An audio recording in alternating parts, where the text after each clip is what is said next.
जनूबी कश्मीर के कुलगाम जिले के परिवन में बुध की देर शाम को हिफाजती दस्तों और दहशतगर्दों के बीच हुए एनकाउंटर में जैश ए मोहम्मद के एक दहशतगर्द को मार गिराया गया।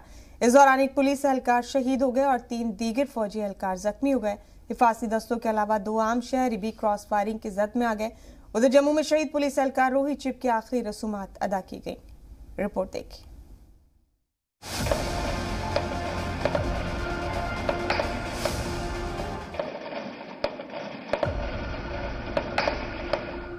कश्मीर में दहशतगर्दी पर नो टॉलरेंस की पॉलिसी पर सख्ती से अमल किया जा रहा है। इसी पर अमल करते हुए कुलगाम में हिफाजती दस्तों ने जैश के दहशतगर्द बाबर को ढेर कर दिया। बाबर पाकिस्तान का रहने वाला था। इत्तलात के मुताबिक बुध की शाम को अंधेरा होते ही ऑटोमेटिक हथियारों से लैस दहशतगर्दों के एक ग्रुप के परिवन इलाके में होने की इत्तला मिली। पुलिस के एसओजी ने आरआर और सीआरपीएफ के जवानों के साथ मिलकर परिवन का रुख किया। जवानों को अपने ठिकाने की तरफ आता देख दहशतगर्दों ने वहां से भागने की कोशिश करते हुए उन पर ताबड़तोड़ फायरिंग शुरू कर दी, जिसमें 3 पुलिस एहलकार जख्मी हो गए। जवानों ने मोर्चा संभालते हुए जवाबी फायर कर दहशतगर्दों को भागने के मंसूबे को नाकाम बना दिया और उन्हें तसादुम में उलझा लिया। जवानों ने दहशतगर्दों की गोलियों का जवाब देते हुए आसपास के घरों में मौजूद लोगों को महफूज मकामात पर पहुंचाया। इस दौरान उन्होंने दहशतगर्दों को भी सरेंडर करने के लिए कई बार कहा। सरेंडर की अपील अनसुनी करते हुए दहशतगर्दों ने फायरिंग जारी रखी। पुलिस एहलकार रोहित कुमार चिब ने बहादुरी दिखाते हुए दहशतगर्दों की रेंज में जाकर उन पर गोलियां बरसानी शुरू कर दी। इस दौरान उन्हें गोली लगी और वे जख्मी हो गए, लेकिन उन्होंने सामने से फायर कर रहे दहशतगर्द को ढेर कर दिया। जख्मी हालत में उन्हें अस्पताल ले जाया गया, लेकिन तब तक वो शहीद हो चुके थे। इतना अच्छा काम कर रहा था कि अभी 3 ही साल पहले स्पेशल प्रमोशन उसकी होकर के बाकियों से एक रैंक ऊपर बढ़ करके काम कर रहा था। कल के ऑपरेशन में बहुत नुमाया काम करते हुए, अपनी जान की परवाह न करते हुए ऑपरेशन के दौरान आगे बढ़कर के ऑपरेशन में हिस्सा ले रहा था। जब इसको उस ऑपरेशन के दौरान गोली लगी, मगर बावजूद उसके जो दहशतगर्द वहां पर मौजूद है उसको न्यूट्रलाइज करने में, उसको ख़त्म करने में इसकी बहुत बड़ी कंट्रीब्यूशन रही। ये आर्मी के जवानों के साथ मिलकर के आगे बढ़ के ऑपरेशन में हिस्सा ले रहा था। जब 3 आर्मी के जवान जख्मी हुए और ये भी जख्मी हुआ, अनफॉर्चुनेटली जख्मों की वजह से इसकी वहाँ पर मौत वाक़ई हुई, शहादत हो गई। हमें फ़ख्र है अपने जवान पे जिसने बहुत बहादुरी से इस ऑपरेशन में और इससे पहले कई ऑपरेशंस के दौरान काम किया। शहीद रोहित जम्मू के जगती के रहने वाले थे। जैसे ही इलाके में उनकी शहादत की खबर फैली, पूरे इलाके में मातम पसर गया। शहीद रोहित का जज्दे खाकी आज उनके घर लाया गया। ताबूत को देखते ही शहीद के अहले खाना खुद को संभाल न सके और चारों तरफ चीख पुकार मच गई। मौके पर मौजूद रिश्तेदारों ने ओहदेदारों से दहशतगर्दों का खात्मा करने की मांग की। मकान मालिक ने झूठ बोला सुरक्षा बलों से, सुरक्षा कर्मियों से, पुलिस से कि घर में कोई नहीं है, तो जिसकी वजह से ये थोड़ा केयरलेस होकर अंदर घुसे, नहीं तो ऐसा संभव शायद नहीं होता। हम इनकी शहादत को, रोहित चिब की शहादत को प्रणाम करते हैं, लेकिन इस परिवार की देखभाल, इस परिवार की रखरखाव और इसमें इनकी श्रीमती 1 साल पहले केवल शादी हुई है, इनकी माँ है, इनकी बहन है, इनके भाई हैं, तो उस सब की जिम्मेवारी सरकार के ऊपर बनती है, ऐसा हम सब मानते हैं। हत्या का मुकदमा, सीधे सीधे हत्या का मुकदमा चलना चाहिए, क्योंकि वो जानबूझकर, वो मिला हुआ है और उसने जानबूझकर गलत जानकारी दी है, जिसके कारण ये शहादत हुई है। इसलिए उस व्यक्ति पर सीधे सीधे हत्या का मुकदमा बनता है। जम्मू कश्मीर के डीजीपी दिलबाग सिंह का कहना है कि दहशतगर्दों के साथ साथ उनके हामियों का भी सफाया किया जा रहा है और इस साल अब तक 14 दहशतगर्दों का सफाया किया जा चुका है, जिनमें से 7 दहशतगर्द पाकिस्तानी हैं। ये पाकिस्तान के पिट्ठू जो उनकी साजिशों के मुताबिक जहां पर आकर के दहशतगर्दी को अंजाम देते हैं, उनका सफाया करने का काम जो चल रहा है वो तेजी से चल रहा है। इन्हीं ऑपरेशन के दौरान उन 7 लोगों का सफाया हुआ जो पाकिस्तान से जहां पर दहशतगर्दी को चलाने के लिए आए थे।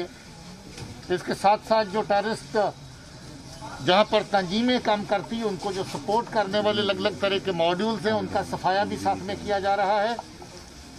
इसमें पब्लिक का, आवाम का खुला साथ हमारे साथ है और हम लोग महसूस करते हैं कि साल 2022 के अंदर जैसे 21 के अंदर बड़ी तादाद में दहशतगर्दों का सफाया हुआ, लोगों ने चैन की सांस ली। हमारे बहादुर जवान, हमारी फोर्स डट करके इस दहशतगर्दी का मुकाबला करती रहेगी। खुफिया जराये की माने तो हिफाजती दस्तों के ऑपरेशन ऑल आउट से सरहद पार बैठे दहशतगर्द और उनके हैंडलर बौखला गए हैं। खुफिया एजेंसियों को ऐसी इत्तला मिली कि हिजबुल मुजाहिदीन और जैश जैसे दहशतगर्दाना तंजीम के टेररिस्ट को जम्मू कश्मीर में पुलवामा जैसे खुदकुश हमला करने के लिए कहा गया था, लेकिन उन्हें ये नहीं बताया गया होगा कि हिंदुस्तान के खिलाफ आंख उठाकर देखा तो उनकी आंखें हमेशा के लिए बंद कर दी जाएगी। ब्यूरो रिपोर्ट, जी मीडिया। वादी में दहशत के सफाई के लिए फौज 24 घंटे कोशिश कर रही है और इसके लिए वो आए दिन नई हिकमत अमली भी तैयार कर रही है। ऐसी ही एक हिकमत अमली फौज ने पिछले काफी दिनों से अपनाई हुई है, जिससे न सिर्फ दहशतगर्द खत्म हो रहे हैं बल्कि दहशतगर्द का जड़ पर भी करारी चोट पहुंच रही है। क्या है फौज की वो हिकमत अमली, इस रिपोर्ट में देखिए।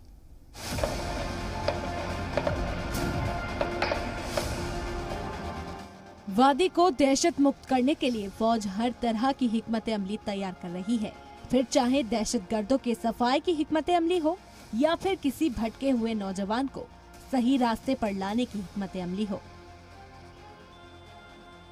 फौज कश्मीर में अमन शांति बहाल करने के लिए किसी भी रास्ते पर जाने से पीछे नहीं हट रही है और अब फौज ने दहशतगर्दी की जड़ पर वार करने के लिए नई हिकमत अमली अपनाई है। दरअसल वादी में अब गैर मुल्की दहशतगर्दों को खत्म करने की मुहिम में सिक्योरिटी फोर्सेस पूरी तरह जुट गई हैं।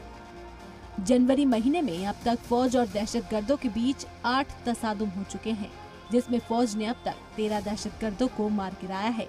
इनमें से 6 दहशतगर्द पाकिस्तानी थे। एक फॉरेन टेररिस्ट आता तो उसके पीछे 3 से 4 लोकल टेररिस्ट तैयार हो जाते हैं, क्योंकि उसको लोकल टेररिस्ट का जरूरत पड़ता है। इसलिए हम लोग चाहेंगे, पूरा प्रयास करेंगे फॉरेन टेररिस्ट को जितना जल्दी हो, जितना ज़्यादा नंबर में हो न्यूट्रलाइज करे, कि लोकल लड़की ज़्यादा नहीं इंटेंसिव में टेररिज्म में जुड़े। 3-4 महीना अच्छा टाइम है, इस टाइम को यूटिलाइज करेंगे हम लोग सिक्योरिटी फोर्स के साथ मिलके इस ऑपरेशन को, अभियान को और ज़्यादा तेजी लाएंगे और फॉरेन टेररिस्ट को न्यूट्रलाइज करेंगे। कश्मीर में सिक्योरिटी फोर्सेस के लिए गैर मुल्की दहशतगर्द सबसे बड़ी चुनौती हैं। ये दहशतगर्द हाईली ट्रेंड होते हैं और नौजवान कश्मीरी लड़कों को दहशतगर्दाना तंजीम में भर्ती करने का महारत रखते हैं। गैर मुल्की दहशतगर्द मकामी कश्मीरी लड़कों को दहशतगर्दाना गुटों में शामिल करने के लिए वादी में ट्रेनिंग सेंटर्स चलाते हैं और इनको पहले कट्टरपंथ का पाठ पढ़ाते हैं और फिर कुछ दिनों की ट्रेनिंग देकर दहशतगर्दी के रास्ते पर झोंकते हैं।